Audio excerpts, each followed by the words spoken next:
Олон хүний амийг авч утсан аимшигт цасан урвь. Уул нуруудын өвөр магнад орсон цас овоорон зузаарч, уулын орой дэрэлсэн толгод дүнхийн харагдах нь сүрлэг нэн үзэгсэлэнтэй билээ. Байгалийн тогтцоор уул нуруудын наран ээвэр талын ингэрд хунгарлсан цас хөрсөн талаасаа дулаацсан суураараа доош суух үед оройн хэсгийн их хэмжээний цас доош нуран нүргэлэн гусаж цасан гол үүсгэн замдаа таарлцсан бүхнийг хуу арчин буухтаа хэмжээшгүй их аюулыг тарьдаг. Энэ их хэмжээний цас мус хад чулуу уулын өрөө хурдтайгаар нурах үзэгдлийг цасан нуранг буюу цасан урвь гэж нэрлэдэг. Дэлхийд даяар жил бүр дунджаар 150 гаруй хүн цасны нуранганд амиа алддаг гэсэн статистикийн тоо байдаг. Тэдгээрийн 90% нь уулын цан, чарга, цасны моторт чарга, тэргээр зорчигчд байдаг бөгөөд нурангыг ихэвчлэн өөрсдөө үүсгэснээс болж хосолддог байна. Нарийн ширхэхтэй хуурай цасан давхаргыг хөндөх үед яг л шил хагарч цуурч байгаа мэт өргөжөж нуралт үүсдэг. Ингэж үүссэн нуран ердөө 5 секундын дотор 130 км/цаг хүртэл хурдалдаг. Нуран гүйсэх хамгийн тохиромжтой цаг нь салхи шуурганы улмаас 30 см-ээс дээш зузаантай шинэхэн цасан давхраг тогтсноос 24 цагийн дотор байдаг байна. Цасан нурангад өртөөл зүгтах гэсний хэрэггүй. Учир нь та цанаар явж байсан ч цасны нуранг таныг гүйцэнэ. Хэрвээ та нурангтай харьцуулахад хэвтэй байдлаар явж байгаа бол танд боломж байна гэсэн үг. Хэрэг боломжгүй бол гараараа нүрээ халахалж, амны орчимдоо бөмбөглөн барих нь цасанд дарагдсан үед агаарын нүх үүсгэхэд танд туслах юм. Хашгирч уйлах нь танд багахан хүчил төрөгчийг ашиггүй үгүй хийх болно. Нуранганд дайрагдсан хүн ямар нэг модноос зурж үлдэхийг хамгийн түрүүнд бодох хэрэгтэй. Хэрвээ мод байхгүй бол нурангыг зогсох хүртэл аль болох идэвхтэй сэлж, гүн шигдэггүй байхыг хичээх нь зүйтэй. Хүний бие цасны нурангийн нягтаас 3 дахин нягттвал маш түргэн живдэг. Нурангийн эрч сулрах үед аль болох амьсгалах, агаар оруулах нөхүүлдэхийг хичээх ёстой. Мөн цасанд дарагдсан бол шээх хэрэгтэй. Энэ нь таныг аврагч нохоо хурдан олох боломжийг олгоно. Цасан нуранг нэгд зогсвол яг л цемент шиг батбөх болдог тул биеэ хөдөлгөх ямар ч боломжгүй болдог байна. Энэ үед аврагчдыг хүлээхээс өөр замгүй байдаг ажээ.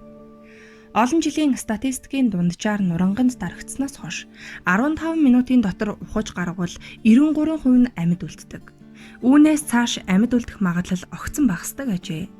45 минутын дараа бол 20-30% нь амьд гардаг. 2 цагийн дараа гэхэд амьд үлдэх магадлал маш бага болохыг судалгааны тоо баримт харуулдаг байна. Альпийн нурууны цастай даваанд байрлаж байсан Австри Италийн 10,000 орчим цэрэг цасан нуранганд өртөж бүгд амь насаа алдсан эмгэнэлт явдал дэлхийн 1-р дайны үеэр болж байжээ. Өмнөд Америк болон Перу улсад 1962 онд дээрхтэй адил аюул болж байсныг түүх мартаагүй.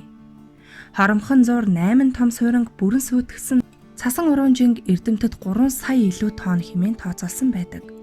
Оросын Урал, Кавказ, Карпатад болон Колийн хойгт цасан нуранг хамгийн их болдог байна. Энд аврах том уруу заримдаа цагт 200 км хурдтай буудаг ажээ. Түүний замд дайралтсан бүхэн эмгэнэлт эвдрэл сүрлэлээр төгсдөг жамтай. Цасан уруун сүйтгэдэг нууц нь цасан давлгаа урдаа агаарын долгион хөөж явдаг тошин. Цасны цохилтоос агаарын долгионы цохилт үлэмжтэй аюултай байдаг. Байшин барилгыг балгаж суулгаж, ургаан модыг булга татан хүмүүсийг битүү бэртэн амьсгалыг нь богдуулна. Том тесрэх бөмбөг дэлбэрэхээс ч дутуугийн сүрэл дагуулдаг.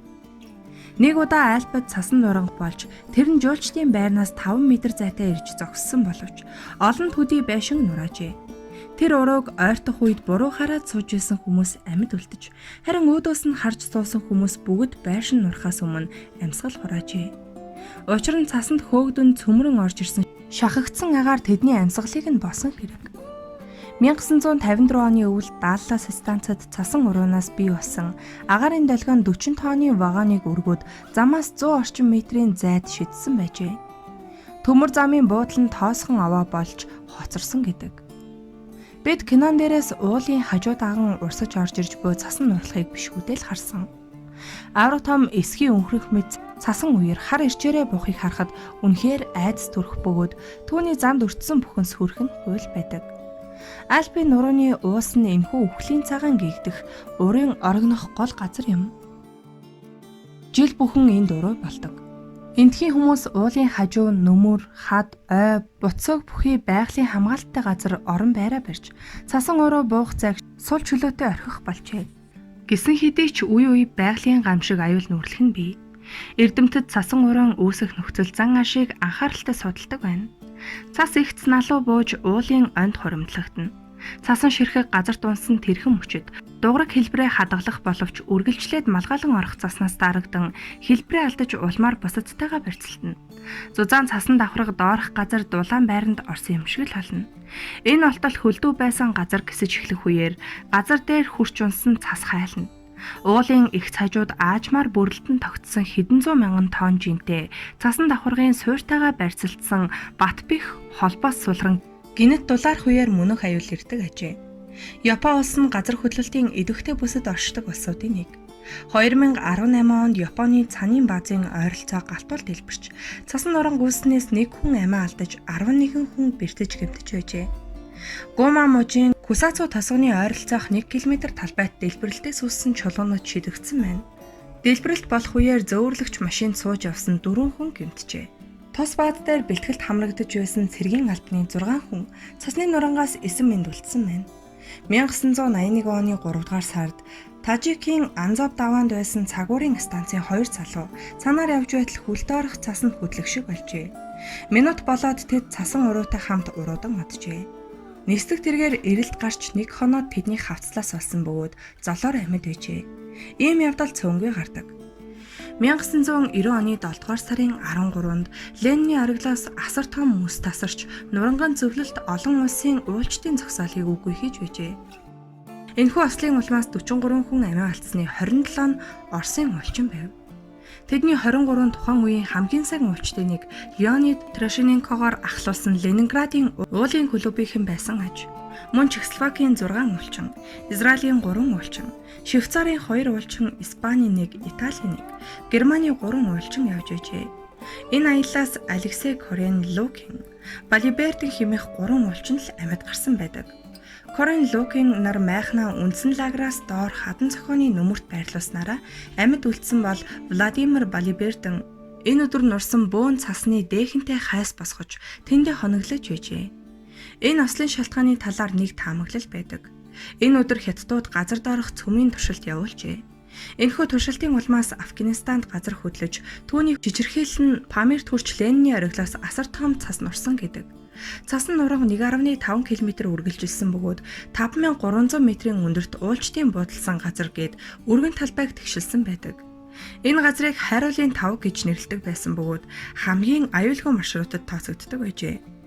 Манай улсын хувьд 2017 оны 10 дугаар сарын 22-нд Завхан аймгийн Отхон сумын Буянт багийн нутагт аймгийн төвөөс 200 км, Отхон сумын төвөөс 45 км зайтай 4800 м өндөр Отхон тэнгэр харихны оргилд уулын спортын мастер сүрэн жаваар ахлуулсан 27 уулчин авиралт хийгээд буух явцад цасан нуран гүйсэж 10 уулчин уулнаас бууж 17 уулчин осолдсон эмгэнэлт явдал болж байсан юм. Эдүгээ цасан уруутай тэмцэх аргыг хайсаар урыг бутлах, буулгах, нүүх цасны хүчийг сааруулах талаар болон нейлон тор татах, барьж тогтоох, хаалт хийх зэрэг арга хэмжээг авдаг. Мөн их буугаар буудах систем хэрэглэж байна. Уруунаас хамгаалах олон станц ажилладаг. Мэргэжилтнүүд нарийн багажаар өдөр бүр цаг тутам цасан бүрхүүлийг ажиглан хянаж, уруу буух нөхцөл боломжийн талаар урьдчилан сэргийлж мэдээлж байдаг. Финляндийн хэсэг инженер уруу бий болохоос бүр өмнө урын аюулын тухай тохиолох зорилттой багаж бүтээсэн байдаг. Тэр багаж өөрөө цасан давхаргын зузаан цасны чигийг хэмжиж, уг хоёр хэмжигдэхүүн дүндэслэн энд аюултай уруу өсөх хэсгийг тодорхойлдог. Швейцарын урын аюул бүхий бүс нутагдах уулыг аврах алба авсаархан хүлээн авахч дамжуулагчийг ууланд явах хэн бүхэнд түрээсэлдэг болжээ. Гай зовлон тохиолдолд шааханд бэхэлсэн хүлээн авахч дамжуулагч нь уг хүнийг ирж болоход туслана. 8 м хүртэл хунгар цасанд дарагдсан хүнийг ердөө 30 см хүртэл наривчлалтай тогтоодог байна. Үүний ачаар аюул тулгарсан хүнийг амьд олох найдвартай гэсэн үг юм. Цасан уруу буюу үхлийн цагаан гэгдэх аюултай үзэгдэл өндөр улсын орнуудад болдогч түүнээс хамгаалах, сэргийлэх үйл ажиллагаа шинжлэх ухааны ачаар эдүгээ их эрчимтэй хурдацтай хөгжиж байгаа билээ.